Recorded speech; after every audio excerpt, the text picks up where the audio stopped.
чӣ фикр дорӣ? Аз кадом мушкилиҳо айни ҳол одамон азият мекашанд ва аз назари ту роҳи ҳалли он мушкилиҳо чӣ буда метавонад?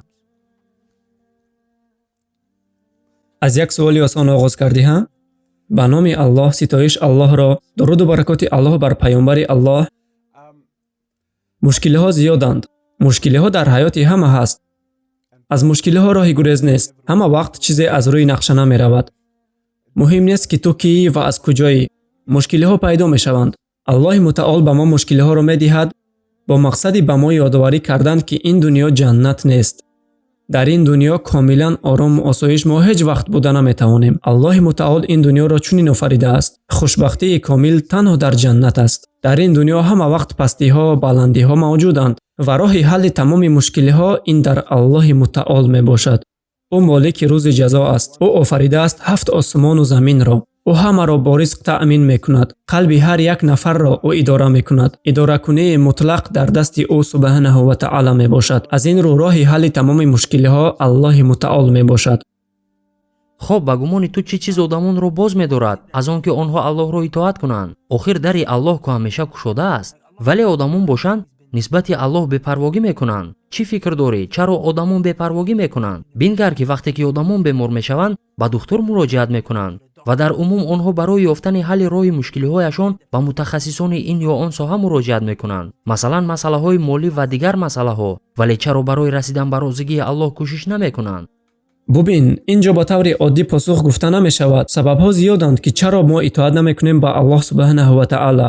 инҷо як ҷиҳат аст ки инсон душвор карданро меписандад. ба гумони ӯ ҳамааш душвор аст.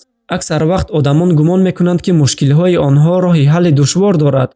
одамон драмасозиро шурӯъ мекунанд, муболиға мекунанд ва ҳатто агар ҳақиқатан мушкилии вазнин бошад ҳам, барои Аллоҳ комилан тамоми чиз осон аст.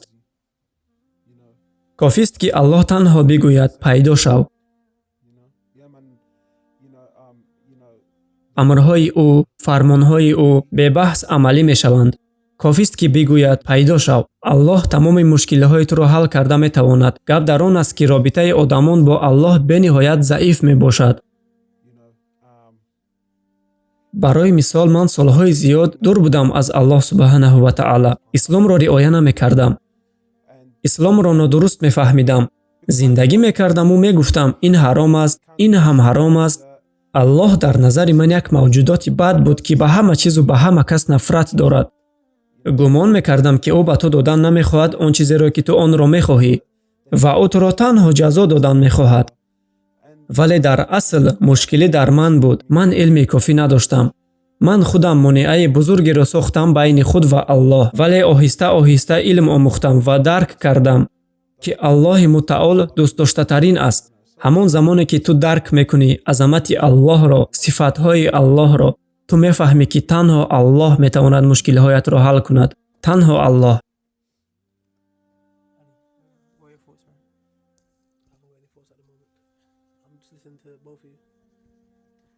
бубин, фарз кардем чунин вазъиятро тасаввур мекунем. масалан як хоҳари мусалмон марҳилаи душвореро дар ҳаёт аз сар гузаронида истодааст. ё масалан як бародар мушкилие дорад, масалан мушкили молӣ, ва онҳо ҳозир туро гӯш доранд ва ба худ мегӯянд ки ба Аллоҳ итоаткор мешавам. онҳо аз чӣ чиз оғоз намоянд? ту ба онҳо чӣ гуна маслиҳат медиҳӣ ки қадам ба қадам амал кунанд? пас бубин, бори дигар мегӯям, шахсан ман дӯст медорам вақте ҳамааш сода аст. вақте гап сари Аллоҳ меравад набояд ки душвор кунем. аз чӣ оғоз кунем? дар аввал дарк бикун ки Аллоҳ дар ҷои аввал аст. мо бошем танҳо бандагони Аллоҳи мутаол ҳастем. дарк бикун ки Аллоҳ таоло пуриқтидор аст. ӯ ба ҳама кор қодир аст. бояд ба Аллоҳ наздик шуданро сидқан бихоҳем. бояд аз таҳи дил бихоҳем. фармонбардори Аллоҳ бошем. вақте ки одамон фикр мекунанд оиди наздик шудан ба Аллоҳ, онҳо гумон мекунанд ки ин хело душвор аст. лек ин осон аст агар шумо сидқан ба Аллоҳ наздик шуданро бихоҳед. агар ки розигии ӯро ба даст овардан бихоҳед. яъне ки ҳамааш оддӣ аст. сидқан ба сӯи Аллоҳ субҳанаҳу ва таъала саъю кӯшиш бикун. ӯро ибодат бикун. аз ӯ мағфират биталаб ва аз ӯ мадад бихоҳ. фарз кардем ки духтару писар онҳо ҳар рӯз ба ҳамдигар садҳо паёмак мефиристанд. Телефонашро пайваста омода нигоҳ медорад, то ин ки паёмакро аз даст надиҳад. тамоми шаб дар назди телефон ва вақте ки паёмак меояд, чунон хушҳол мешавад, ки гӯё осмонҳо барояш кушода шудаанд. Бояд фавран бубинам, ки ӯ чӣ ҷавоб дод ба паёми ман. Зеро он ки дӯсташ медорӣ ва барояш вақт меёбӣ. вале мутаассифона вақте ки гап оиди Аллоҳ биравад, нисбати ӯ ҳеҷ муҳаббате нест. яъне бубинед, бисёре аз мо бояд бифаҳмем, ки Аллоҳи мутаол ба мо ниёз надорад. аз ин рӯ чунин гумон накунед, ки намози ман, садақаи ман ба Аллоҳ лозим аст. Аллоҳ бениёз аст. ӯ ниёз надорад ба ҳеҷ кас ва ба ҳеҷ чиз.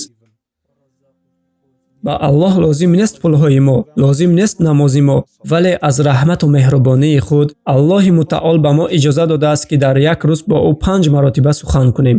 аз муҳаббати худ нисбати мо.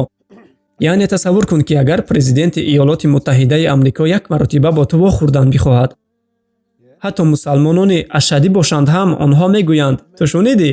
Президент бо ман суҳбат кардан мехоҳад, паём ирсол кардааст. худро шахси махсус мешуморад. ин танҳо як одам аст. вале вақте ки шоҳи тамоми шоҳон мехоҳад, ки ту бо ӯ дар як рӯз 5 маротиба гап занӣ, ва ин барои мо бори гарон менамояд. аз ин рӯ сабаби асосӣ айнан дар ин аст. мушкилӣ дар даркияти мо аст. бубин, ман дӯст медорам мисолҳои оддӣ оварданро ва бо ҳамин хотима медиҳем. тасаввур кун, ки ту падар ҳастӣ ва албатта ки мо Аллоҳи мутаолро бо инсон муқоиса намекунем. тасаввур кун, ки ту падар ҳастӣ ва ту барои фарзандат некӣ мехоҳӣ ё бадӣ мехоҳӣ? албатта ки некӣ мехоҳӣ. оё мехоҳӣ, ки фарзандонат азият бикашанд ва ё хушбахт бошанд? албатта ҳар як падаре, ки фарзандашро дӯст медорад, ба онҳо хушбахтӣ мехоҳад. биё чунин ҳолатро тасаввур мекунем. ту падар ҳастӣ ва фарзандат ба назди ту меояд ва мегӯяд: падар, ман ба ҷое рафтан мехоҳам дар нимаи шаб. ва ту ҳамчун падар мегӯӣ, ки не, ман ба ту инро иҷоза намедиҳам. ва ту инро ба ӯ аз бадбинӣ мегӯӣ ва ё ба он хотир, ки барояш некӣ мехоҳӣ. ва дар ин ҳол муҳим нест, ки фарзанд меранҷад ва ё на. ин бояд зери назорати падар бошад. ман калонсолам, ман бо таҷрибаам. ман медонам, ки чӣ барояш хубу, чӣ барояш бад аст. ман масъулият ва ӯҳдадорӣ дорам барои фарзандам. ман медонам он чизеро, ки фарзандам намедонад. ва вақте ки фарзандам мегӯяд ман мехоҳам дар нимаи шаб бо рафиқонам биравам, ман мегӯям не. ва ин маънои онро надорад, ки ман хушбахтии фарзандамро намехоҳам. ва фарзанд метавонад бигӯяд: падар, ту чӣ ба ман эътимод надорӣ? инҷо гап сари эътимод намеравад. ман медонам чизеро, ки ту намедонӣ. ин ба ту зиён мерасонад. аз ин хотир иҷоза намедиҳам. ҳар як падари бо масъулият ҳамин гуна андешаро намекунад ва ин комилан дуруст аст. ва ҳамин гуна нисбати Аллоҳи мутаол. агар Аллоҳ ба ту ҷоиз накунад муносибатҳои номаҳрамонаро, чӣ оё Аллоҳ барои ту бадӣ мехоҳад? не, албатта, ӯ мехоҳад, ки ту ба худ зиён нарасонӣ. вақте Аллоҳ мегӯяд, ки ин ҳалол ва ин ҳаром аст, ӯ инро аз дӯстдорӣ мегӯяд. Аллоҳ туро дӯст медорад. аз ин хотир оиди он, ки Аллоҳ шуморо дӯст медорад, зиёд фикр кунед. Аллоҳ барои мо чизеро ҳаром месозад, аз дӯстдории мо нисбати Аллоҳ фикри хуб дошта бошед ва ин муносибататонро бо Аллоҳ устувор мегардонад.